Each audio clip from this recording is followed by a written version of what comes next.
नमस्कार।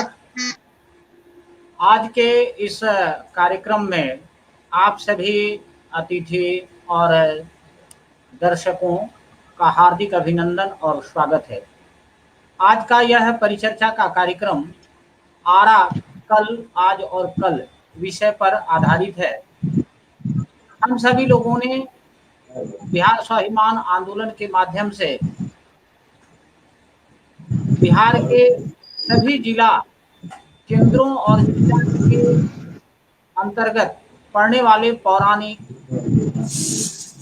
सांस्कृतिक, सामाजिक सारे विषयों पर परिचर्चा करते हुए हम अपनी विरासत को ढूंढने का प्रयास कर रहे हैं और उस विरासत के गर्भ में छिपे हुए अपने अतीत के आधार पर वर्तमान का साक्षात दर्शन करते हुए हम अपनी भविष्य की तलाश कर रहे हैं।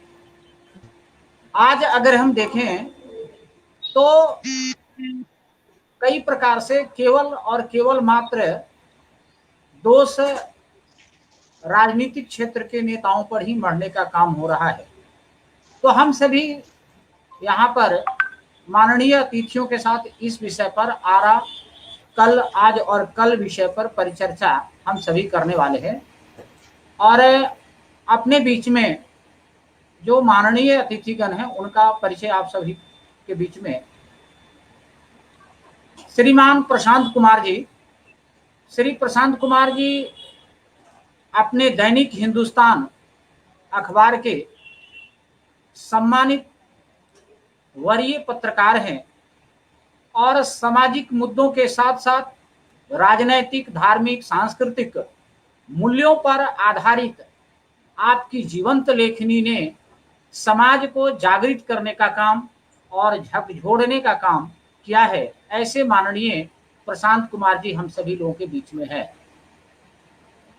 दूसरी अतिथि अपने बीच में खुशबू अस्पृहा जी हैं। खुशबू अस्पृहा जी आप समाज सेवी हैं और मैनेजिंग हेड भी हैं जोवियल ग्लोबल इंटरनेशनल स्कूल आरा भोजपुर में। और आपने बहुत ही कम उम्र में एक अपनी पहचान और मुकाम कायम करने का काम किए हैं, जो कि हम सभी लोगों के लिए मार्गदर्शन के रूप में हरदम झकझोरने का काम करता है।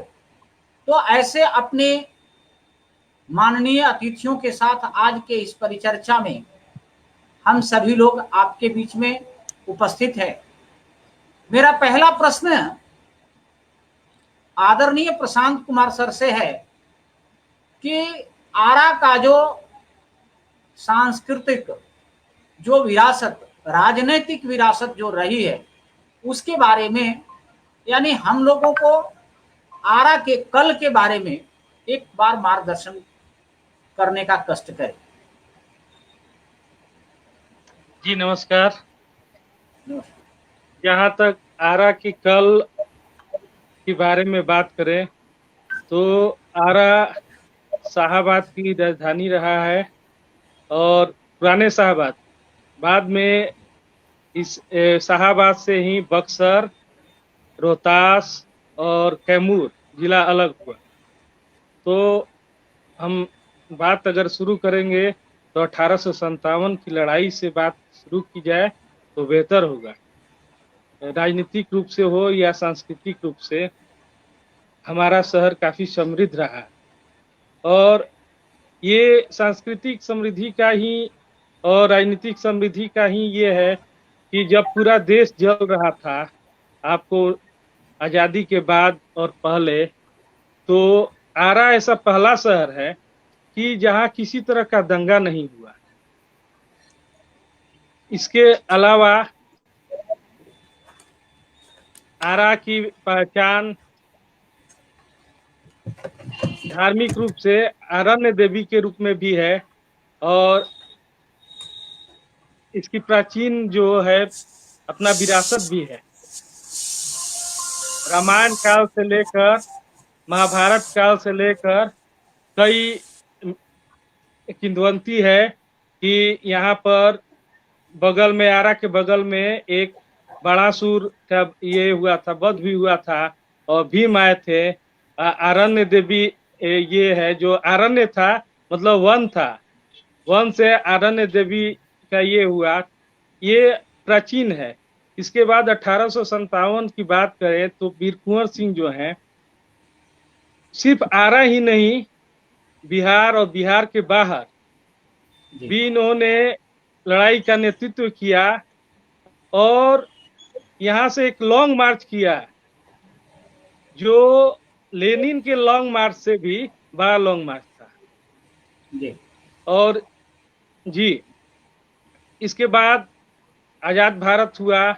यहाँ जगजीवन राम जो है वो प्रधानमंत्री बने। सांस्कृतिक रूप से भी आपका समृद्ध रहा। काशी के बाद आरा में ही नागरिक प्रचारनी है पुस्तकालय है, जो काफी समृद्धि को दर्शाता है। शिक्षा के क्षेत्र में भी मगध विश्वविद्यालय में, मगध विश्वविद्यालय के तहत आपको जैन कॉलेज और महाराजा कॉलेज का नाम का भी इज्जत के साथ लिया जाता है। यहाँ के शिक्षक जो है काफी अच्छे थे, लेकिन वर्तमान परिस्थिति में अगर बात करें तो शिक्षा और स्वास्थ्य का क्षेत्र में जो बिहार की स्थिति है, गिरावट की स्थिति है, वो यहाँ भी देखी जा सकती है। आप स्वास्थ्य की बात करें तो 1937 में आरा सदर हॉस्पिटल का निर्माण हुआ था।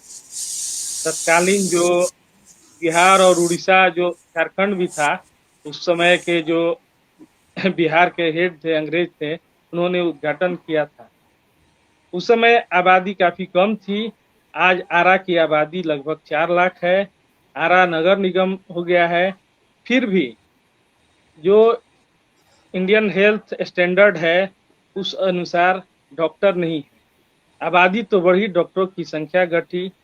डॉक्टर आज इंडियन हेल्थ मैनेजमेंट सिस्टम है, उसके अनुसार आरा सदर हॉस्पिटल में न्यूनतम 52 डॉक्टर होना चाहिए, लेकिन अभी आपको मात्र 36 डॉक्टर है। और स्थिति यह है कि पहले टॉर्च की रोशनी और मोमबत्ती की रोशनी में ऑपरेशन हो रहा था।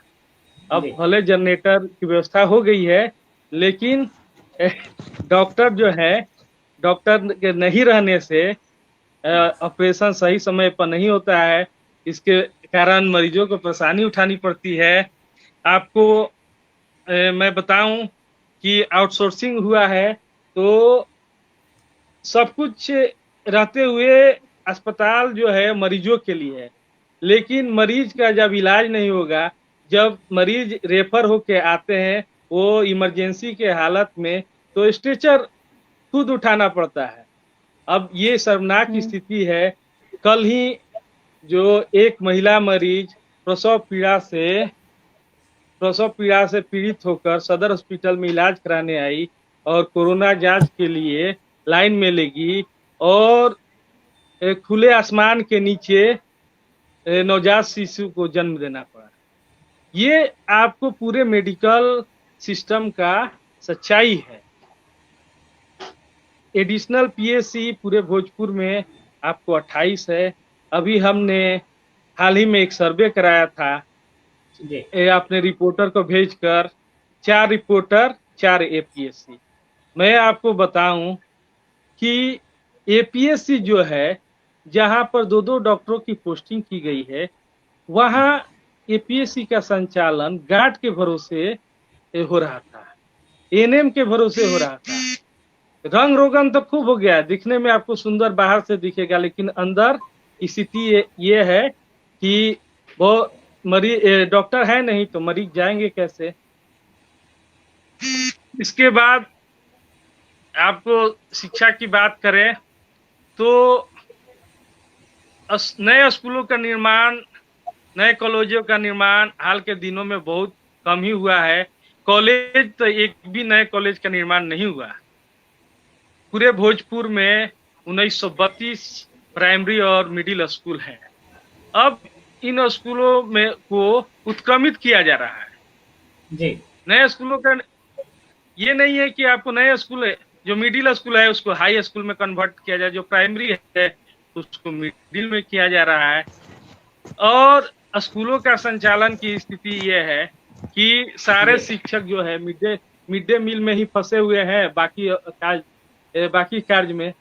अभी हमारे जिला मुख्यालय से 7 किलोमीटर दूर एक उद्वत नगर प्रखंड है, वहां पर कोरोना काल के बाद एक आदेश आया कि स्कूलों को खोलना है, हेडमास्टर लोग को जाना है। अधिकारी जब जांच करने पहुंचे तो पाए कि स्कूल के क्लासरूम में जानवरों को खिलाने के लिए भूसा रखा हुआ है। यही जी स्थिति है शिक्षा की। और कोचिंग की भरमार है। बिहार के अन्य राज्यों की बिहार के अन्य जिलों की तरह यहाँ भी एक कोचिंग का हब बन गया है।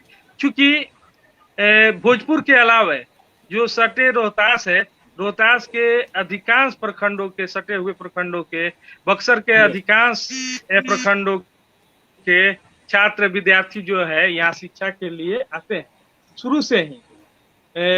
अब स्थिति ये है कि वो आ तो रहे हैं लेकिन कॉलेजों में एडमिशन के लिए नहीं, कोचिंग के लिए। ये जी पूरी भोजपुर की शिक्षा और स्वास्थ्य की स्थिति है। एक जमाने में यहाँ सांस्कृतिक गतिविधियों का ये है, तो हम खुद भी सांस्कृतिक संगठनों से संबद्ध रहा हूँ। ठीक है।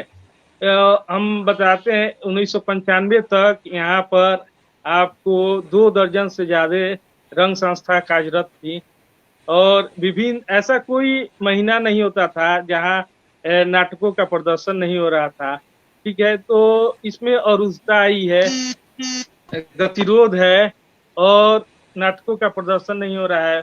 और आपको सांस्कृतिक गोष्ठियां, बिहार के बहुत सारे बड़े कवि साहित्यकार, मधुकर सिंह जैसे लोग, अनंत कुमार सिंह जैसे साहित्यकार, नीले उपाध्याय जैसे कवि, सारे लोग हमारे यहाँ का है। लेकिन सांस्कृतिक गतिविधियां न के बराबर, यही वस्तु स्थिति। खुशबू ma'am, Prashant ji sir sir. ने बड़ी बेबाकी के साथ और बड़े स्पष्ट शब्दों में अपने अतीत और वर्तमान की परिकल्पना की है। आप इसे किस रूप में देखती हैं? आपको क्या लगता है? जी सबसे पहले तो देख रहे सभी लोगों को मेरा नमस्कार है, सर को भी नमस्कार।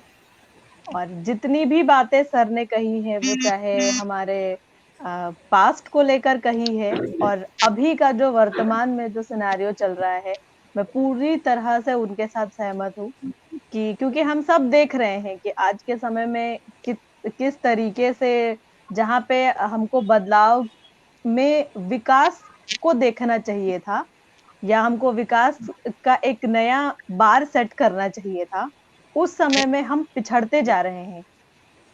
हम कहते हैं कि हमको अपने इतिहास से सीख लेके आगे की तरफ बढ़ना चाहिए। अगर हम अपने इतिहास को देखें, अपने आरा को देखें, तो मुझे लगता है कि अभी से ज्यादा अच्छा और ज्यादा विकसित पुराने समय में था। जी जैसे सर ने इस शिक्षा की बात कही, आज हम सब देख रहे हैं कि आज का जो पूरा जो एजुकेशन सिस्टम है वो एकदम बदहाली के चरम सीमा पे आप कह सकते हैं। वही अगर हम जैन स्कूल की बात करें या जैन कॉलेज की बात करें, वहां के पास आउट जो निकल कर अभी आए हैं वो पूरे देश या विदेश तक में उनका बहुत अच्छा नाम है। वो बहुत अच्छे अच्छे जगहों पे हैं। उनके प्रोफेसर जिन लोगों या जो टीचर जिन्होंने उनको पढ़ाया है, उनका काफी आदर सम्मान और उनमें जो ज्ञान है वो सब कुछ मतलब इतना बेहतरीन देखने को मिलता है। लेकिन अभी का जो है वो क्वालिटी एजुकेशन के नाम पे जीरो है। क्योंकि हम टीचर्स को भी देखते हैं, आज जो सरकारी संस्थानों में जो टीचर्स हैं या प्रोफेसर्स हैं वो अपना काम नहीं कर पाते हैं या उन पे दूसरे किस्म का जो बर्डन है वो ज्यादा डाल दिया जाता है, जिसकी वजह से उनका जो मूल काम है शिक्षा देना, बच्चों को सही चीजें समझाना, वो ही रह जाता है, बाकी और सारे काम हो जाते हैं। फिर भी थोड़ा सा परिप्रेक्ष्य में हमको लगता है कि नई चीजें भी आई हैं। जैसे कि नए नए सर, अगर हम सरकारी संस्थानों की बात ना करें, लेकिन प्राइवेट संस्थान हम देख रहे हैं कि वो काफी नए पैमाने पे शुरू हुए हैं। जो चेन स्कूल्स बड़े बड़े शहरों में होती थी, वो हमारे भी शहर में आई हैं। तो ये हम थोड़ा एक पॉजिटिव एक्सपेक्ट ले सकते हैं, या जो एक लाइफस्टाइल कहा जाए, एक शहर होने के नाते भी एक बहुत ही थोड़ा सा ग्रामीण टाइप का ही हमारा लाइफस्टाइल भी हुआ करता था, अगर हम 10 साल 15 साल पहले की बात करें, शहर होते हुए भी। लेकिन अब क्या है कि थोड़ा नई नई जो चेन सिस्टम जो आए हैं, जो बड़े शहरों में, आप रेस्टोरेंट वगैरह को ले लें या स्कूल को ले लें, तो वो सब जो नए चीजें आई हैं, उससे थोड़ा सा बदलाव लोगों के लाइफस्टाइल में भी हुआ है, उनके दिमाग में, उनके माइंडसेट में भी हुआ है। तो मुझे लगता है कि थोड़ा एक पॉजिटिव इम्पैक्ट भी है अभी। अपने वरीय लेखक एवं पत्रकार श्री सुधीर सुमन सर हैं, जैसा कि अभी प्रशांत सर ने और स्पृहा जी ने आरा के अतीत और वर्तमान की परिचर्चा करते हुए उन्होंने कहा है कि हमारी जो विरासत है, सब कुछ निगेटिविटी की ओर नहीं है, कुछ पॉजिटिविटी भी है। लेकिन ये दोनों जो व्यक्तित्व हैं नौजवान है, और आपने अभी जो कुछ भी देखा है प्रत्यक्ष रूप से दर्शन करने के बाद, लेकिन अनुभव के आधार पर अपने सुधीर सुमन सर से जानना चाहेंगे कि आरा का जो अतीत रहा है, जो कहा जाता है कि 1857 का जो सिपाही विद्रोह कहा जाए, वह विद्रोह जो है एक तरह से भारत का प्रथम स्वतंत्रता संग्राम भी माना जाता है, और उसको कायम करने में आरा की भूमिका ज्यादा रही, और बिहार का नेतृत्व ही नहीं बल्कि देश का नेतृत्व प्रातः स्मरणीय वीर कुंवर सिंह जी ने किया। तो ऐसी अपनी विरासत, और आज जो है युवा वर्ग आज एक तरह से उन विरासत को भूलता जा रहा है, जिसके आधार पर हम वर्तमान में जो चाह रहे हैं कि जिस आरा ने पूरे विश्व का नेतृत्व किया, पूरे भारत का नेतृत्व किया, कहीं ना कहीं उसमें कमी आई है। उसे आप सर, सुधीर सर, किस रूप में देखते हैं? देखिए, मैं और पुराने अतीत में जाऊंगा। जी। ये जगह जो है, मतलब आरा या पूरा भोजपुर का इलाका, ये दो भिन्न संस्कृतियों के बीच एक जबरदस्त संघर्ष की जगह रही है। वो मिथ में आपको उसके बहुत सारे प्रमाण मिलेंगे। एक जो वन पर आश्रित थे, दूसरे जो कृषि वगैरह लेके आए, उन दोनों के बीच का जो कॉन्फ्लिक्ट था, वो एक अतीत की चीज है। और उसके बहुत सारे अवशेष बहुत देर तक, मैंने बाद तक भी यहाँ मिलते रहे हैं। जो वैदिक परंपरा आई, उसके साथ जबरदस्त टकराव रहा यहाँ का। और एक मिजाज जो इसका है कि ये सत्ता की भाषा नहीं बोलता, वो हमेशा एक विकल्प रचता है।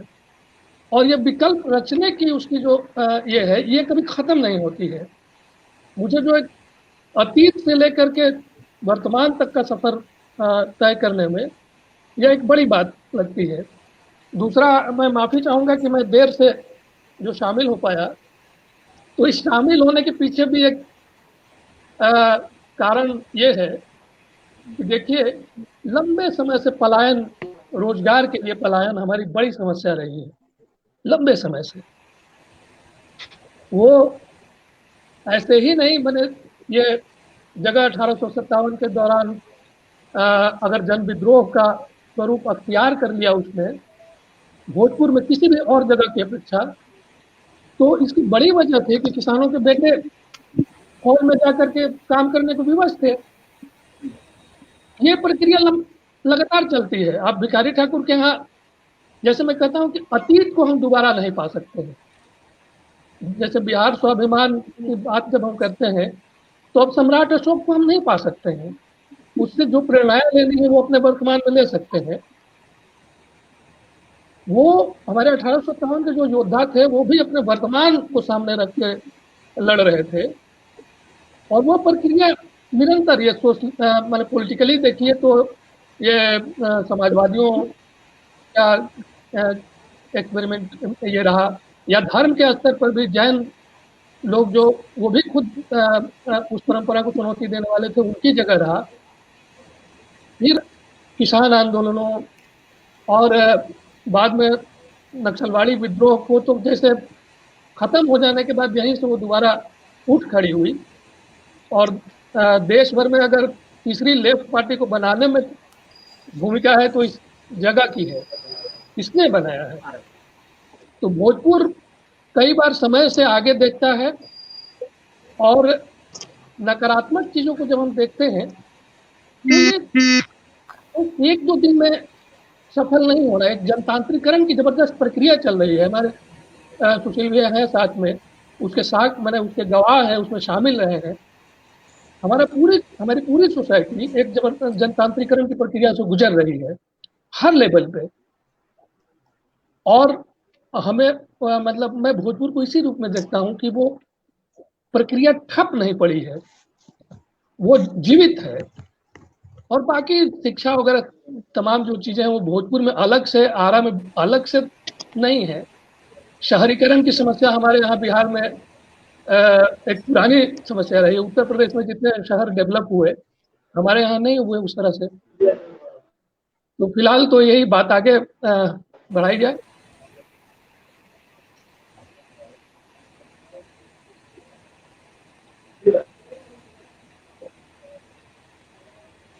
तो मैं कह रहा था कि वही रोजगार के ही सिलसिले में मतलब ये मुझे आना पड़ा भाग करके इस लॉकडाउन की स्थिति में भी। और अभी एक बच्ची का जन्मदिन था, तो वहां से भागा भागा आ रहा हूँ कि समय पे पहुंच जाऊं। थोड़ी सी देरी हुई।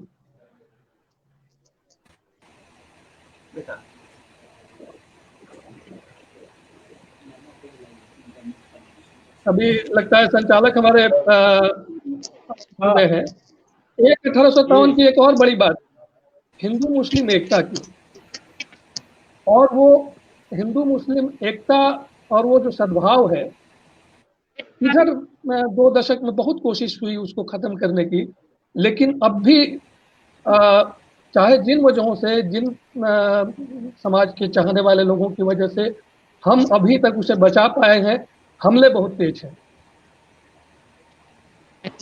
आरा को मैं इस रूप में जरूर देखता हूं कि ये एक सद्भाव का शहर है, और 1857 में भी मिल के लड़े थे। अगर कुंवर सिंह लड़ रहे थे तो साथ में धर्मन बाई थी, करमन बाई थी, और वो पहले शहीद होने वाले वकील थे जिनको पहली फांसी हुई थी 1857 के दौरान। कुंवर सिंह के वकील जो थे वो मुस्लिम थे, और जो कुंवर सिंह ने जो जिम्मेवारियां दी थी वो भी बहुत एक जनतांत्रिक समझ का नमूना है। जनतंत्र पे मुझे शेरशाह भी याद आते हैं। 2 लोग ऐसे जो कि बहुत शिक्षित नहीं थे, ये अवधेश प्रधान यहाँ आए थे तो उन्होंने कहा था कि इन दोनों लोगों के भीतर एक राष्ट्रीय नेतृत्व की क्षमता थी, कुंवर सिंह और शेरशाह के भीतर।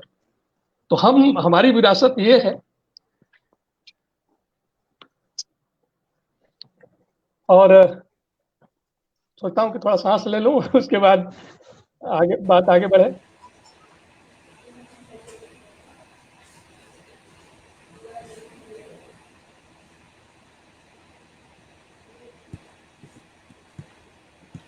अब सुरदेव जी अब आगे बढ़ाइए थोड़ा। एक्चुअली जो है इंटरनेट का कनेक्शन जो है थोड़ा सा डिस्टर्ब हो रहा था। मैं भी आ रहा था, जब आया हूँ जब से, तब से यही स्थिति है, बहुत दिक्कत हो रही है। आपने श्री सुशील सर उनके है साथ नेटवर्क प्रॉब्लम। हाँ, सुशील भैया को भी इसीलिए लगता है लेट नहीं, म्यूट कर गए हैं। सुशील सर म्यूटेड हैं, इसके कारण दिक्कत हो रही है। वो माइक ऑन कर लें अपना। हाँ, माइक ऑन करना पड़ेगा उनको। तो अभी सर जो है जी खुशबू मैम बोला जाए। हाँ नहीं, जैसे सर की जो बातें अभी सुनी मैंने, तो मुझे लगा कि जिस परिप्रेक्ष्य की हम बात कर रहे हैं, या हम आवाज आ रही? जी भैया। जी हाँ, जी सर, आपकी आ रही। आ रही है।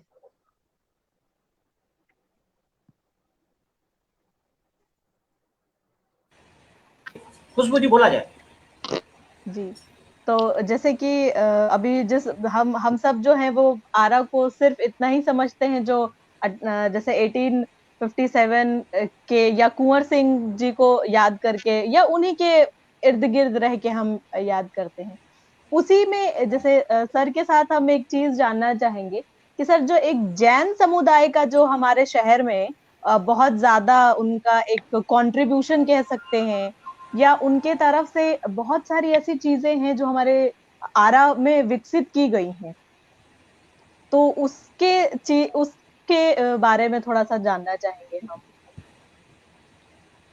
आ, उसकी तो बड़ी भूमिका रही है, मैंने जी, साहित्य संस्कृति वगैरह के क्षेत्र में भी।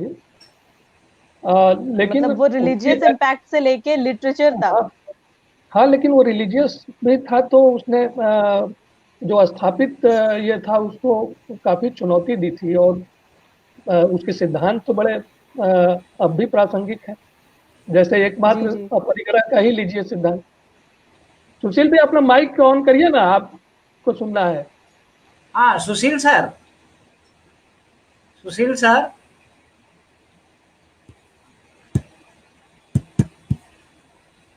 स्थिर हो गए हैं क्या? हाँ लगता है कि इंटरनेट का उनका प्रॉब्लम है। हेलो जी। हाँ, हेलो। बोलिए। हाँ लीड छूट हाँ गया था। सुशील भाई, आवाज सुशील सुनाई दे सर रही है। बोला जाए।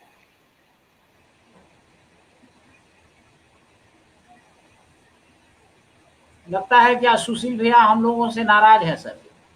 आवाज सुनाई दे रही है सुशील भाई, बोलिए ना। हाँ बोलिए, आवाज आ रही है?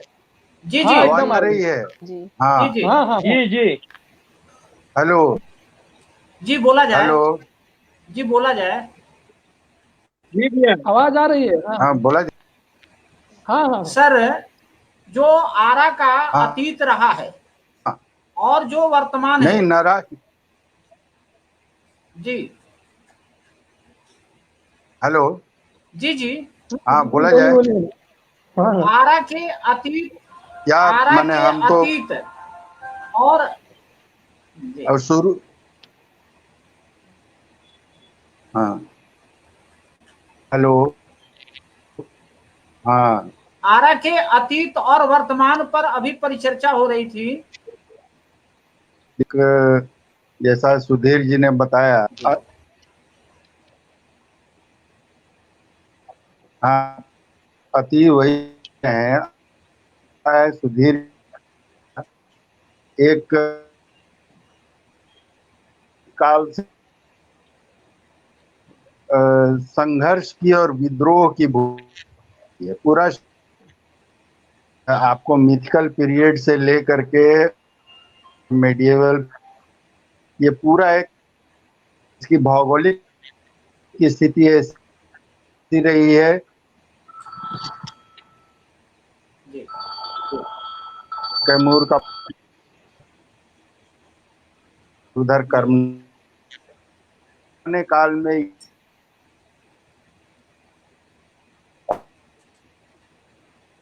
जो यहाँ शरण लेते, जी तो यहाँ की मिट्टी जो है एक संघर्ष की और विद्रोह की भावना को लिए हुए है। जी और वो जैसा सुधीर जी ने बताया 1857 में जो हुआ, पूरे हिंदुस्तान में विद्रोह हुआ, लेकिन एक यही क्षेत्र था जो मुक्त हुआ। और मुक्त होने के बाद कुंवर सिंह जो थे, वो आज के और आजाद के बाद जो कुछ वो आजाद अतीत में जी ने बताया एक और मिली जुली संस्कृति, वो आरार है।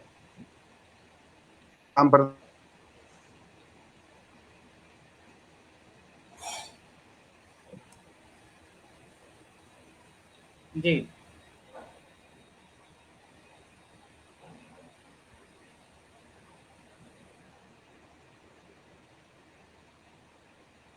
सुधीर सर, लगता है मुझे लग रहा है फिर कि नेटवर्क। सुशील भैया, हाँ नेटवर्क का प्रॉब्लम है उनके यहाँ। जी जी एक जी चीज जी। सर, ये जो अभी खुशबू जी ने बहुत अच्छी बात छेड़ी है कि आरा का जो नागरिक प्रचारिणी सभा, जो बिल्कुल। देश का दूसरा नागरिक प्रचारिणी सभा माना जाता है, हम्म। और जिसका योगदान भारतीय संस्कृति के संरक्षण में भी हेलो। रहा है, और कई ऐसे साहित्यकार भी उभर कर आए। जी सुशील सुशील भाई भैया। बोल रहे हैं। जी वही मैं बता रहा था, आप बोल रहे थे कि ये जो उसकी परंपरा अभी भी बरकरार है, बहुत यहाँ फीलिंग नहीं हो पाता है। और दूसरी बात ये है कि तनाव होता है तो यहाँ कार्यकर्ता नए नौजवान से लेकर और बुजुर्ग पीढ़ी सड़कों पर निकल जाते हैं। इसको आज डिस्टर्ब न हो, हारमोनी बनी रहे, यह एक तत्व यहाँ विराजमान है। अभी खुशबू जी ने जैन के परंपरा के बारे में कहा, तो यह एक यहाँ का इतिहास ये है कि लगभग 11वीं 12वीं शताब्दी में जैन लोगों का यहाँ पदार्पण हुआ, और उसके बाद से यह एक जैन जैन लोगों के नक्शे में यह एक तीर्थ स्थल इसलिए भी है कि इसमें बहुत कम है और 40 मंदिर हैं। 40 मंदिर आरा शहर में हैं, और बगल में यहाँ से 10 किलोमीटर की दूरी पर मसाड़ एक बहुत पुरातन मंदिर है जी जैनियों का। और वो एक बहुत दुखद बात है कि वो एक इस तरह से अछूता और वो नेग्लेक्टेड है कि वहाँ धीरे धीरे अब ये सनातनी परंपरा लोग उस मंदिर को सनातनी मंदिर बनाने के चक्कर में है। यह बहुत दुखद बात है। उसमें जो उनकी मूर्तियां लगी हुई हैं उनमें उनका अपना परंपरा है, और जो वहाँ का देख रेख करने वाला है वो कोई जैनी नहीं है, वो सनातनी जी ब्राह्मण है।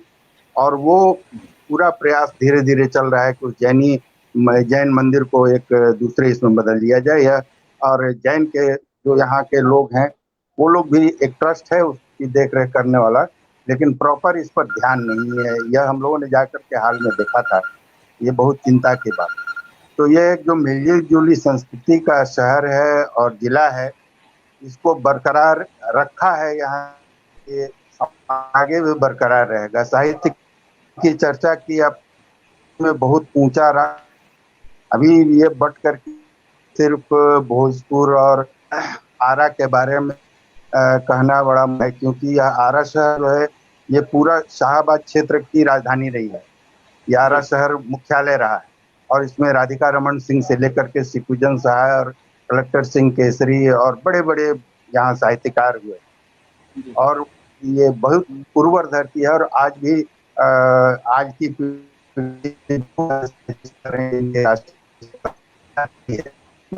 सिंह हैं, हमारे हम लोग थे, उनकी हत्या मिस्टर उपाध्याय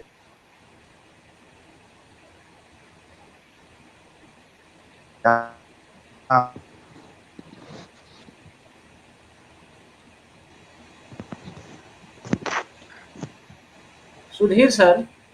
नेटवर्क बहुत प्रॉब्लम कर रहा है।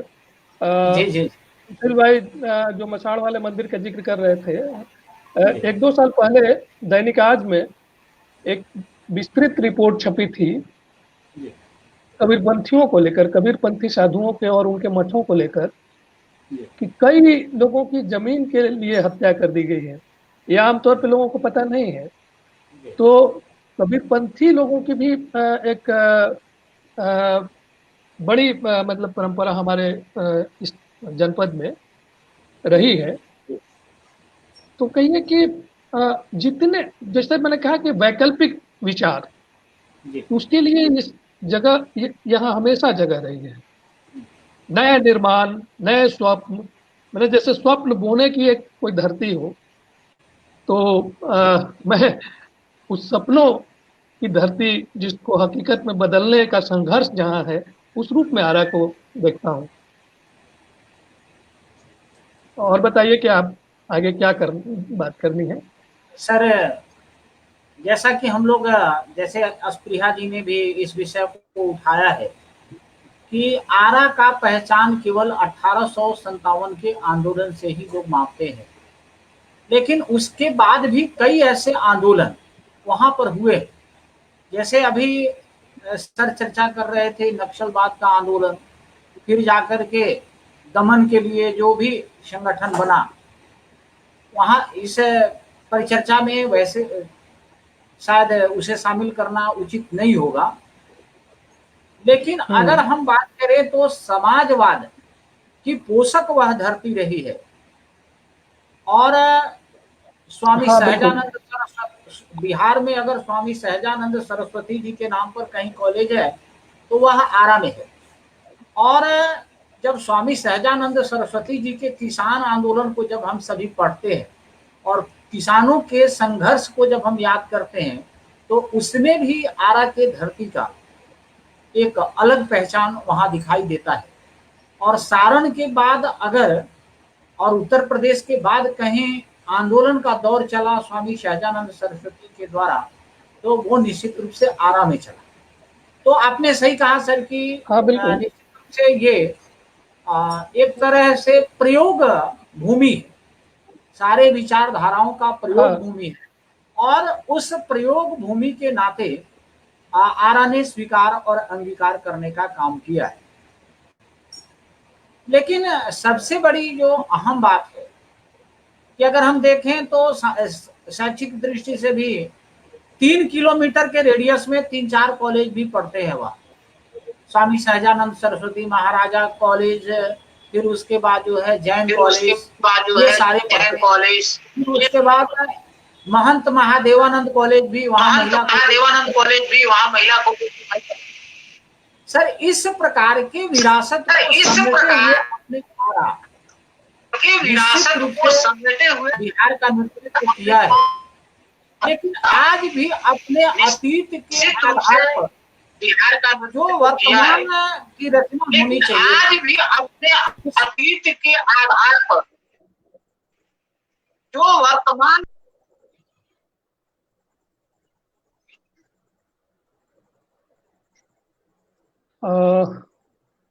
ये जो डिजिटल दुनिया है उसमें बड़ी समस्याएं हैं। मैं संचालक की भी पूरी बात नहीं सुन पाया।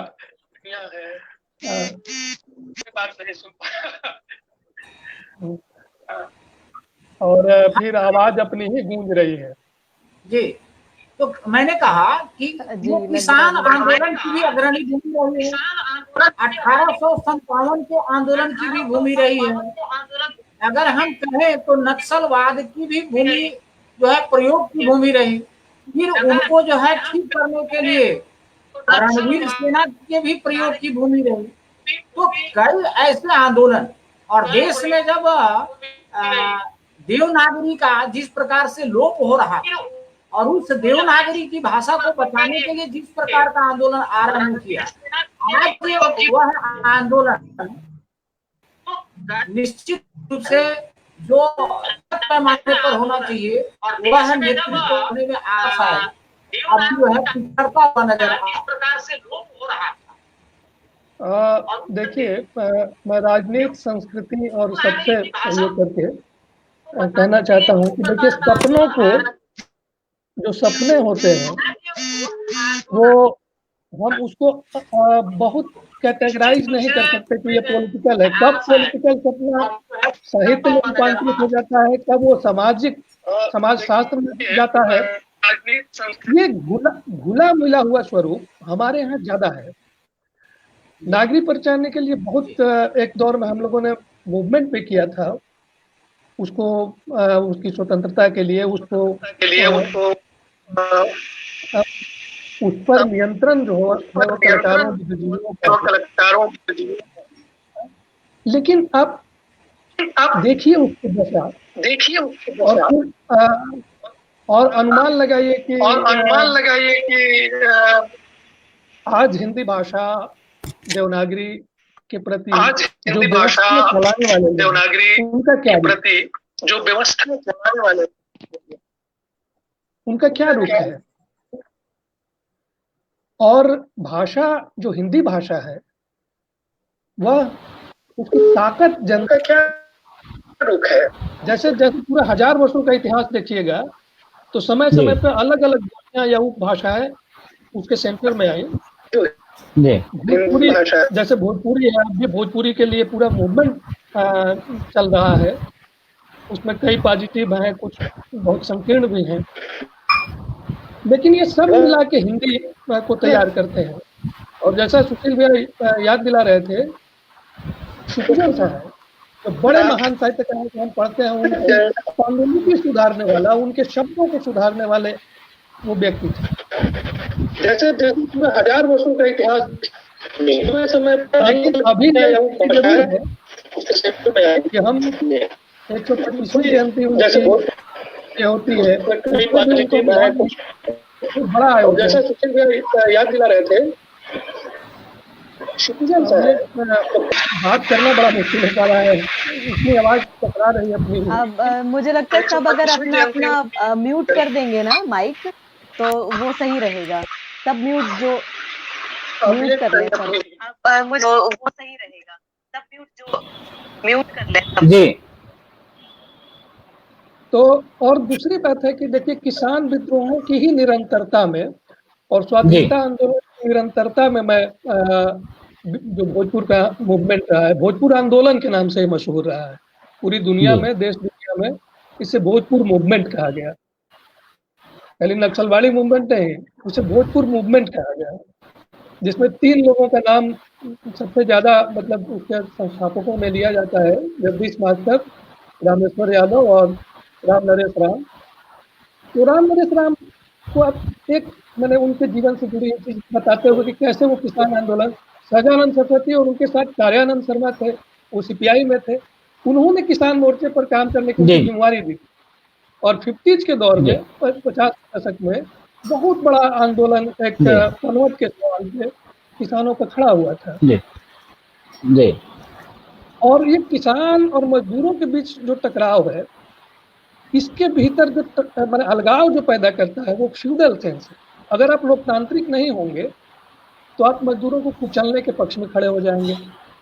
ये भगत सिंह के एक लेख में जो अछूत समस्या नामक लेख है, उसमें एक जगह एक जिक्र करते हैं कि जैसे ही किसानों के बीच, मजदूरों के बीच कामकाज शुरू हुआ, मैंने खेत मजदूरों के बीच, तो किसान उस पर आपत्ति करने लगे। लेकिन वो कहते हैं कि लेकिन उनकी भी मुक्ति बगैर इनकी मुक्ति के संभव नहीं है। तो मैं तो 67 के बाद का जो मूवमेंट रहा है उसको इसी रूप में देखता हूँ कि चाहे वो मध्य वर्ग हो, चाहे वो बड़े किसान हो, उनकी मुक्ति भी मेहनत कश किसान जो है और जो मजदूर है उसकी मुक्ति के बगैर संभव नहीं है। इस विचार को इन पिछले 50 वर्षों में इस धरती ने स्थापित किया है। और रहा टकराव का सवाल, तो मैं अक्सर कहता था कि भाई खैरलांजी में तो कोई नक्सलाइट नहीं थे, अभी जो उत्तर प्रदेश में एक बच्ची के साथ हुआ है वहाँ तो कोई बच्ची नक्सलाइट तो नहीं थी। तो ये तो हमारे समाज में जो बीमारी है, जिसको मैं कहता हूँ कि भाई ड्रैकुला जैसे अपने खो से बाहर चला आता है, वो अपने फ्यूडल अतीत को भूल नहीं पाता है। तो हम जब बिहार स्वाभिमान की बात करते हैं तो हमें उस फ्यूडल अतीत को भूलने की भी बात करनी होगी। हम एक जनतंत्र के एज में हैं, अगर नहीं भूलेंगे तो फिर हम विनाश, माने हम आगे नहीं बढ़ पाएंगे। सभ्यताएं ऐसे आगे बढ़ती हैं, पीछे की ओर लौटने पर फिर विनाशक बहुत सारी चीजें होती हैं। और लेकिन तब भी लगता है कि आरा है सचेत।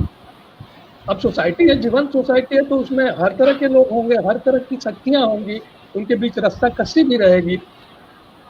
लेकिन कोई एक निर्णायक तौर पे विजयी हो जाए ऐसा आरा में नहीं है। वो जीवित शहर है। कहीं कोई अन्याय हो, किसी आज अगर यहाँ वो घटना घटी होती तो निश्चित तौर पे पूरा भोजपुर आंदोलनरत होता। हमारे मित्र प्रशांत पत्रकार हैं, वो इसको लगातार दर्ज करते रहे हैं, पत्रकारिता के अनुभव आपको बता सकते हैं वो। बल्कि मैं गेंद अब उनकी ओर डालता हूँ कि थोड़ा पत्रकारिता के अनुभव के लिहाज से, हालांकि पत्रकारिता पे जो साया मंडरा रहा है वो तो दूसरे तरह का है, वो आरा में भी है, लेकिन इसके बीच भी अपनी बात करने की राह हमारे पत्रकार मित्र निकाल लेते हैं। ये भी यहाँ बड़ी खासियत है। और बड़े कई नाम यहाँ से हैं, अब उन नामों को क्या दोहराना है। श्रीकांत हैं, अजय,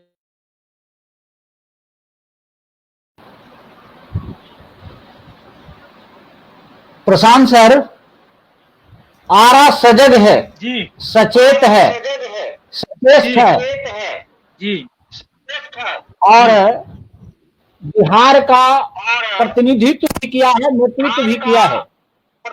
तो वैसे परिस्थिति में जी अपना कल का आरा कैसा हो, इस विषय पर आपसे विचार जानना चाहेंगे। इस विषय पर आपसे विचार जानना चाहेंगे। देखिए, आरा सजग था, है और रहेगा। सुधीर भाई ने सही कहा कि आरा एक जिंदा शहर है, ठीक है। और जहां तक संघर्षों की बात है, उन्होंने बिल्कुल ही सही कहा कि यूपी की घटना अगर आरा और आरा के आसपास, आरा ही नहीं आरा के आसपास, तो आरा की सड़कें संघर्ष की जो संघर्ष की ताकतें हैं वो सड़कों पर उतरती, ठीक है। मुझे बढ़िया से याद है, सुधीर भाई को भी याद होगा कि हम लोग के दक्षिण इलाके में एक घटना इसी तरह की हुई थी।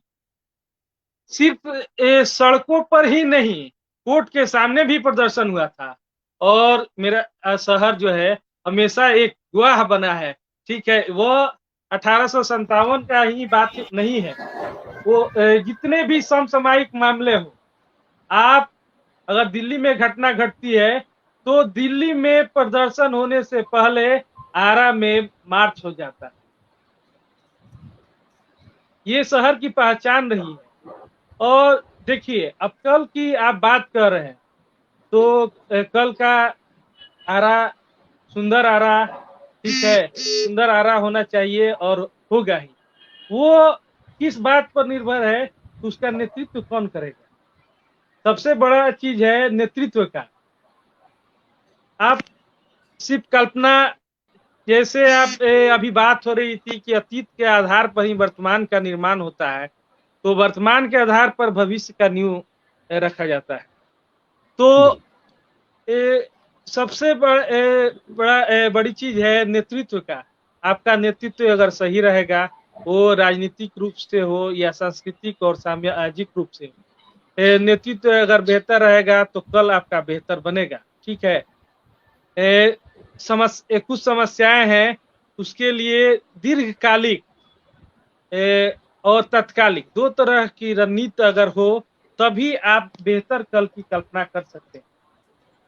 हम छोटी छोटी समस्याओं के लिए अगर आपको औपनिवेशिक जो सोच था, जो औपनिवेशिक सोच से बाहर निकलना, सरकारें आती जाती रहती हैं, मंत्री विधायक बदलते रहते हैं, जो शहर को बेहतर बनाने के लिए नीतियां बनती हैं, वो नीतियों को समेटने के बजाय उसको विस्तार देने की जरूरत है। तभी हम बेहतर कल और बेहतर आरा की कल्पना कर सकते हैं, चाहे क्षेत्र वो कुछ भी। खुशबू मैम, जी सत्ता परिवर्तन से व्यवस्था परिवर्तन नहीं होता है।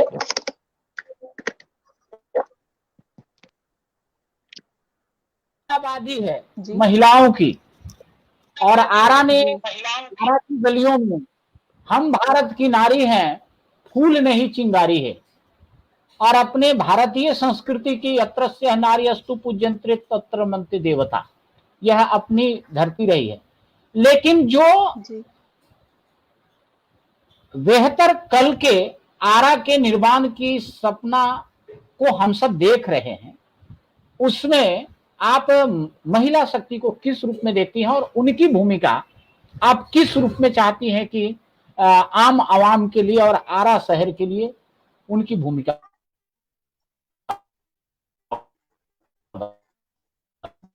सबसे पहले तो जैसे सबने जिस जिस भागीदारी की बात की आरा के लिए, मुझे लगता है उनमें महिलाओं का भी योगदान बहुत हद तक रहा है, बहुत अच्छा रहा है। अब हम बहुत पीछे नहीं जा सकते क्योंकि मेरी उतनी जानकारी नहीं है, लेकिन अगर अभी का पूरा हम परिप्रेक्ष्य देखेंगे तो महिलाएं बहुत हद तक और बहुत सारे क्षेत्रों में बाहर आई हैं और अपनी बातों को रखी हैं। जिस विद्रोह की बात सर कर रहे थे, तो वो चीजें या अपनी बातें कहना, ये दोनों ही चीजें आरा की महिलाओं में और लड़कियों में है। उसका बहुत सारा हम पर्सपेक्टिव देखते हैं अभी कि लड़कियां हैं जो बहुत हम देखिए, जैसे हम जिस अभी परिप्रेक्ष्य में चल रहे हैं वो समय ऐसा है जहां ईव टीजिंग या मोलेस्टेशन ये सब भी चीजें बहुत रूटेड हैं, लेकिन बावजूद उसके अगर महिला अपने लिए आवाज उठाती है, अपने लिए खड़ी हो के पर दोष लगाती है, तो उसके लिए हिम्मत चाहिए, और वो हिम्मत मुझे लगता है आरा की महिलाओं में है। गलत के लिए हमेशा खड़ी रहती हैं। जिस तरीके से बहुत सारे हमारे यहाँ पे औरतें हैं जो बहुत अच्छे अच्छे पोस्ट पे हैं, जो एक अपना एक बात करती हैं। अगर बिजनेस वुमेन की बात करें या शिक्षा के क्षेत्र में बात करें, या अब भी बहुत लड़कियां जो आगे आई हैं, सब कहीं ना कहीं बदलाव का ही नतीजा है। नतीजा है वो मिशन का ही नतीजा है कि लोग महिलाओं को उतनी जिसकी अब आगे हम भी बढ़ के अपने जो भी हमारी जिम्मेदारी बनती है समाज के प्रति, उसको निर्वाह करने में हमारी जो भागीदारी है वो सही रहे।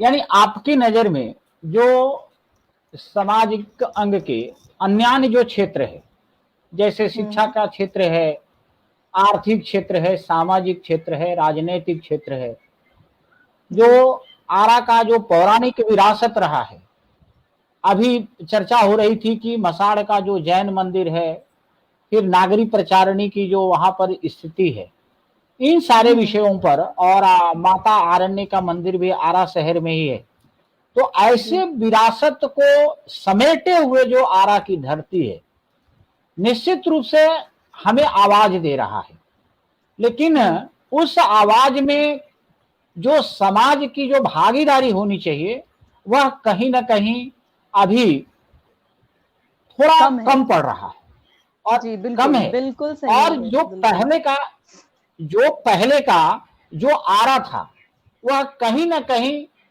जो बिहार के अन्य शहरों के भांति वह गुमनाम होता जा रहा है। तो इसमें जो सामाजिक कार्यकर्ताओं का, और खासकर अपने प्रशांत जी जैसे जो महान विभूति हैं जो समाज का जागरण करते हैं, वैसे लोगों की महती भूमिका यहाँ पर प्रतीत नजर आ रही है। तो ऐसे परिदृश्य में समाज के जागरण के लिए हम सभी लोगों के ऊपर जिम्मेवारी है।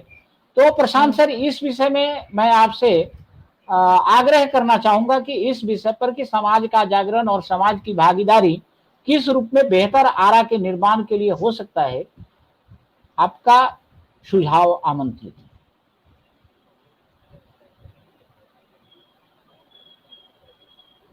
जी देखिए,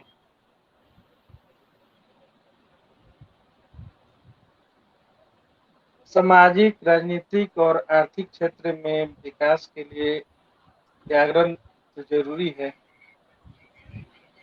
एक बात हम लोग छूट रही थी तो बता रहे थे आपको कि व्यवसाय के क्षेत्र में भी आरा का एक बहुत बड़ा स्थान है। 1984 की दंगा से पहले आरा जो था पूरे बिहार में कपड़ा व्यवसाय के मामले में दूसरा स्थान। आज खुशबू जी भी बात से सहमत होगी, पूरा जो स्थिति है व्यवसाय का भी एक बड़ा हब था। और कृषि क्षेत्र में, क्योंकि शाहाबाद को धान का कटोरा कहा जाता है, और भोजपुर का जो एक बड़ा इलाका है आपको बताऊं नहर प्रणाली से जुड़ा हुआ है अंग्रेजों के समय से। और जी उस नहर में कभी स्टीमर चला करता था। आपको स्वेज नहर प्रणाली के तर्ज पर यहाँ पर बहुत बड़ा नहर का ये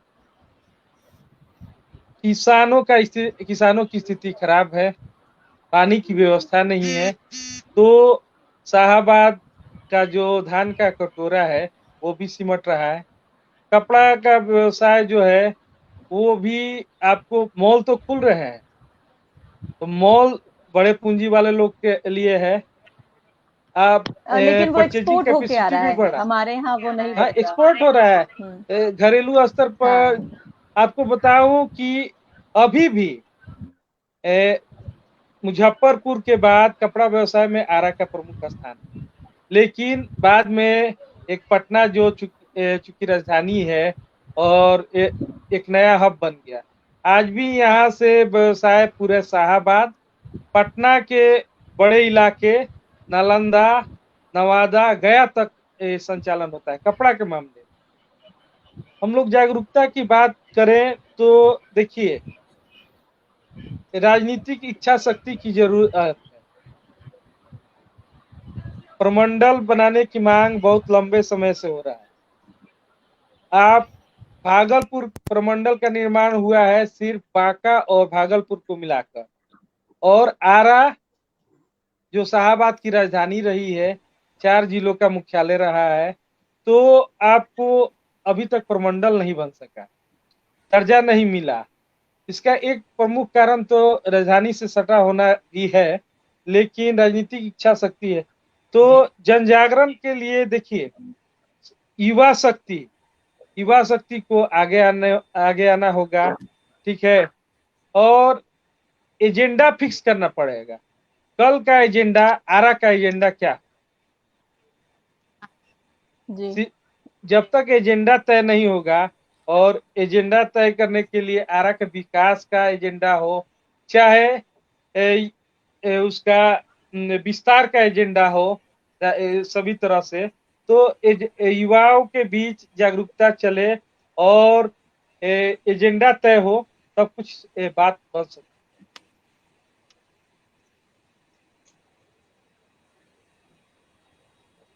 खुशबू जी, प्रशांत सर कह रहे थे कि जी यहाँ समाज के सभी लोगों को एक बार एक साथ आना होगा, और आने के बाद समाज में जागरूकता पैदा करनी होगी, और ये महती जिम्मेदारी बनती है युवाओं की। और आप भी युवा हैं, और युवाओं से अपेक्षा भी है, तो आप बेहतर आरा के निर्माण के लिए इसे आप किस रूप में लेना चाहिए? जी मुझे लगता है कि एक तो सबसे पहले अगर आपका शहर है उसको बेहतर बनाने की जिम्मेदारी सबकी है, ठीक है। क्योंकि युवाओं को इसलिए ज्यादा ध्यान देना पड़ता है या पड़ेगा क्योंकि आगे का जो समाज है वो ही बनाना है। तो इसलिए हमारी जो भागीदारी है या हमारी जो समझदारी है वो ज्यादा बढ़ती है। दूसरी चीज, हमको किस तरीके से, जैसे सर ने, प्रशांत सर ने कहा है कि हमको एजेंडा बनाने की जरूरत है। बिल्कुल, जिस आंदोलन, जिस विद्रोह की बात हम अपने पुराने समय में कर रहे हैं कि चूंकि गलत के खिलाफ हमेशा से शहर खड़ा रहा है, इसलिए उसका एक बहुत अलग एक उसको बोलते हैं कि आप उनको अलग नजरिए से देखा जाता है इस शहर को। वही जरूरत आज फिर पड़ गई है कि हमको पॉलिटिकली जो लोग अलग जगहों पे या पॉलिटिकल पार्टीज के साथ जो जुड़े हुए हैं युवा, उनको ज्यादा तवज्जो ना देके आपके शहर में सच में किस चीज की जरूरत है, वो चाहे आपका सड़क हो, जाम की स्थिति अभी हमारे शहर में सबसे खराब है, रोड का भी बहुत खराब यहाँ पे हाल है। हम देखते हैं, हम आवाज उठाते हैं, लेकिन एक सशक्त आवाज उठ नहीं पाती है क्योंकि हम सब जुड़े हुए नहीं हैं। हम सब अलग अलग जगहों से अलग अलग अपनी बात कहते हैं। अगर वही युवा, वही लोग अगर एक जगह पे जुट के और इस तरीके का काम करेंगे, तो मुझे डेफिनेटली लगता है कि ये जितनी भी परेशानियां हैं, ये जितनी भी चीजें हैं, ये जरूर सुधर जाएंगी। और शिक्षा सुधीर का बात हो गया, स्वास्थ्य। जी जी। जी जी हाँ, तो उन सारी हाँ चीजों बोला में जाए। भी हमको लगता है कि अगर क्योंकि क्या होता है कि एक आदमी अगर कोई बात कहे तो उसकी बात को उतना वैल्यू नहीं दिया जाता, बट अगर 10 या 50 लोग एक बात को जाके अगर कोई चीज कहें तो डेफिनेटली उस बात पे लोग काम जरूर करेंगे। तो मुझे लगता है कि ये जरूरी है कि सब लोग अपना अपना एजेंडा छोड़ के, अपने पॉलिटिकल पार्टी का एजेंडा छोड़ के, एक युवा, एक जिम्मेदार नागरिक बनकर आप अगर एक साथ खड़े होंगे तो उसका ज्यादा नतीजा अच्छा निकल के आएगा। सुधीर सर, बेहतर आरा के निर्माण के लिए कल के आज लगता है कि सुंदर नेटवर्क में सर्वव्यापी और प्रॉब्लम। जी तो लीजिए, सुखद मैंने बोला मेरी तरफ से हो गया। जी हाँ सर, सुधीर सर।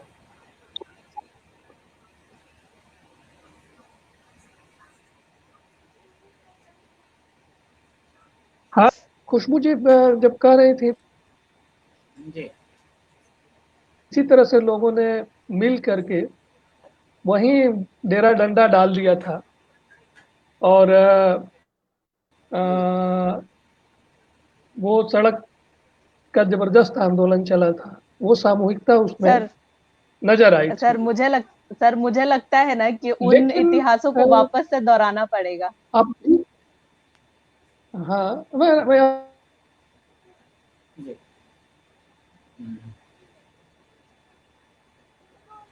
अभी बीच में गायब हो जा रहा है। देखिए, यहाँ के लिए निश्चित तौर पे शिक्षा, स्वास्थ्य एक बहुत बड़ा मुद्दा है। मैं उस समय कॉलेज में था और 93 के आसपास ये नॉर्थ ईस्ट से कल्चरल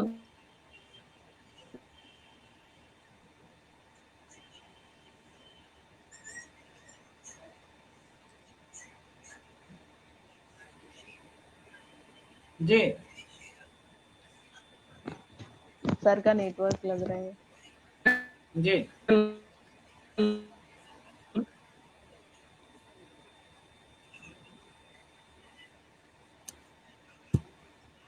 निश्चित रूप से प्रशांत सर, बेहतर आरा के निर्माण के लिए हम सभी लोगों ने आज चर्चा भी किया है और बहुत ही सुंदर चर्चा हुई है, लेकिन आज के चर्चा से ये अभी बड़ा तक एक जी डिस्टर्ब भरा। कर रहा है। हाँ, जी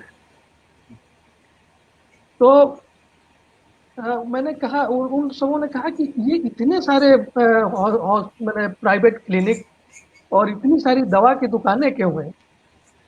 उसको उन लोगों ने लक्षित किया। ये 93 के आसपास की बात बता रहा हूँ। तो पीपुल्स हेल्थ का एक मामला है, शिक्षा का मामला है, सड़क का मामला है, लेकिन वही नजरिए का मामला है जिसके लिए भोजपुर जाना जाता है कि विकास किसके लिए, जी किसके निगाह से, किसके नजरिए से, पता नहीं। बीच बीच में कट जा रहा था। मान लीजिए भोजपुर जो अब भी खेती पर जब सबसे ज्यादा आश्रित है, तो वो नारा ही बन के रह जाता है, कृषि को उद्योग का दर्जा दो, कृषि आधारित उद्योगों का विकास, ये सब। लेकिन कोई स्वप्न हो किसी सरकार, किसी पॉलिटिकल ये के पास, तभी वो संभव है। और वो रास्ता है, वो सिर्फ भोजपुर के लिए रास्ता नहीं है, वो पूरे बिहार के लिए रास्ता है, क्योंकि उसके संसाधन हमारे पास बिहार मौजूद के है। लिए। जी हाँ, जी जी मतलब फलों का संस्करण, प्रसंस्करण और ये करके जो उद्योग ये हो सकता है, अनाज का, वो हमें एक नई ऊर्जा हमारे समाज को दे सकता है। मैं ऐसे एक बात कहता हूँ कि बालू की बड़ी खुदाई चल रही है। जी क्यों जी नहीं जी ये बात उठती कि जिस इलाके से आप उसे निकाल रहे हैं, उस इलाके का जी इतना प्रतिशत उसका जो पूरा ये है वो हमारे इलाके पर खर्च होना चाहिए। ये कोई पॉपुलर मांग बना करके इसको उठाए कि भाई संसाधन किसका है। जल जंगल जमीन पर अधिकार के नारे जो है वो सिर्फ आदिवासी इलाकों के लिए थोड़े है, वो हमारे लिए भी है। वो संसाधन किसका है। वो किसके लिए इस्तेमाल होगा। और जब हम इस टारगेट को ये करके ये करेंगे तो बहुत सारे अंतर्विरोध हल होंगे और एकजुटता बनेगी। जाहिर है कि जिनको उससे दिक्कत है वो उस एकजुटता को बनने ना देने की भी कोशिश करेंगे। जी अब बीच बीच में साथियों की कई चीजें मैं सुन भी नहीं पाया, एक तो दिक्कत रही। फिर भी इस उम्मीद को जगाना बहुत जरूरी है और हम लोग इसके लिए मतलब जाने जाते हैं और थोड़ा गलत अर्थों में भी कि आरा जिला घर में कौन बात के डर बा, तो कौन बात के डर को मतलब हम उस साहस और हिम्मत के रूप में देखना चाहिए। सर, उसको मैनिपुलेट करके थोड़ा नेगेटिव वे में कर दिया गया है, नहीं तो अंग्रेजों ने बहुत अच्छे ही इस जिले को पूरा बदमाश जिला घोषित कर दिया था। हाँ, सर, एक और बात कहा जाता है जी सर, एक और बात कहा जाता है कि आरा केवल जिला है, बाकी जो है जिली है। अब वो तो थोड़ा स्त्री विरोधी लगता है, मुझे ठीक नहीं लगता है। जी जी हाँ, लेकिन इसी पॉइंट पे एक बात है, वो संस्कृति से जुड़ी हुई बात है जी कि तमाम मूवमेंट जितने रहे हों, अभी स्त्री के लायक समाज बनाने के लिए वो संघर्ष करना है। फ्यूडल संस्कार जो है संस्कार, वो बराबरी का ये विभिन्न क्षेत्रों में उस तरह से नहीं दिख रहा है, इसलिए दिख रही है, लेकिन दिखना चाहिए। केवल जिला है, बाकी जो है जिली है।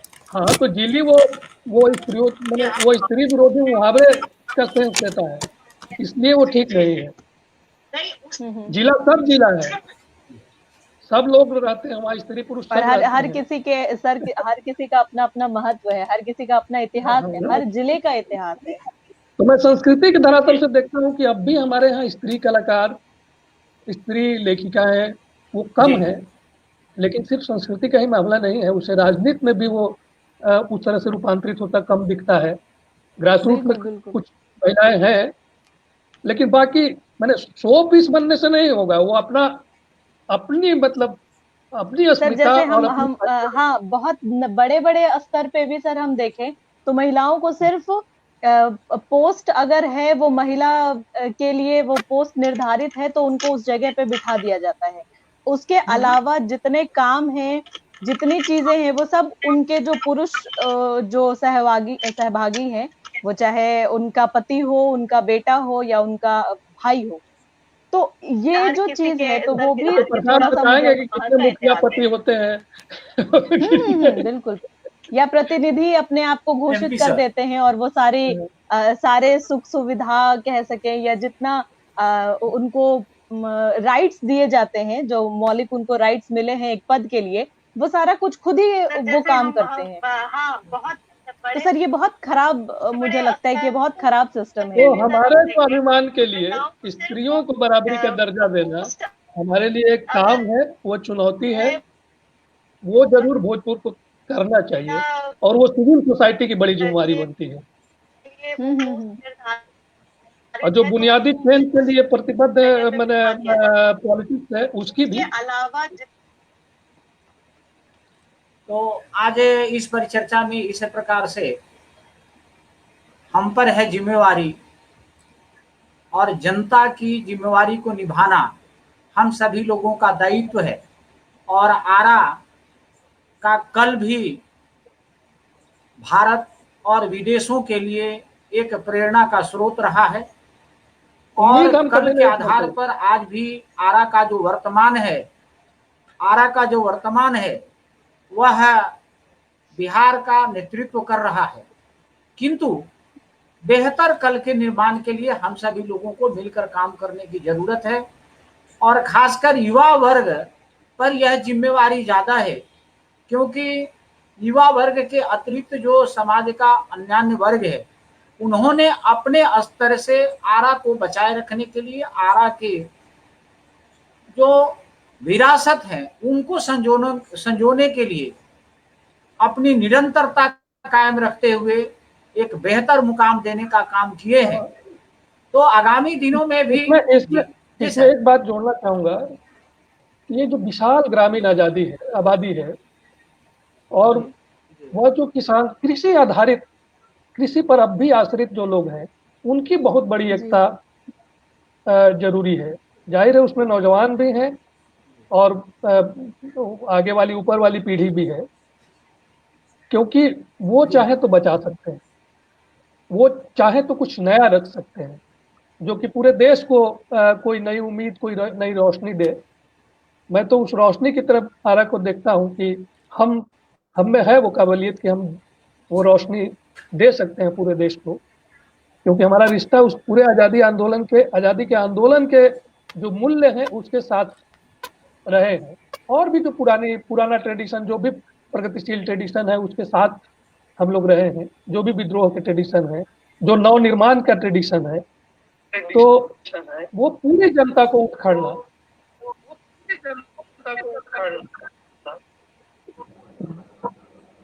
तो इस प्रकार से हम सभी लोग बेहतर आरा के निर्माण के लिए आगामी दिनों में भी परिचर्चा का आयोजन करते रहेंगे। और निश्चित रूप से आज का जो आयोजन है उसके लिए हमारे सभी माननीय अतिथिगणों ने जो अपना कीमती वक्त दिए हैं उसके प्रति आभार प्रकट करते हुए आज के इस कार्यक्रम का बेहतर आरा के सपना को संजोते हुए यहीं पर हम लोग विराम देते हैं। धन्यवाद। नेटवर्क की समस्या के बावजूद इसके लिए हमारे चलिए, धन्यवाद सबका, धन्यवाद सर। अतिथिगणों ने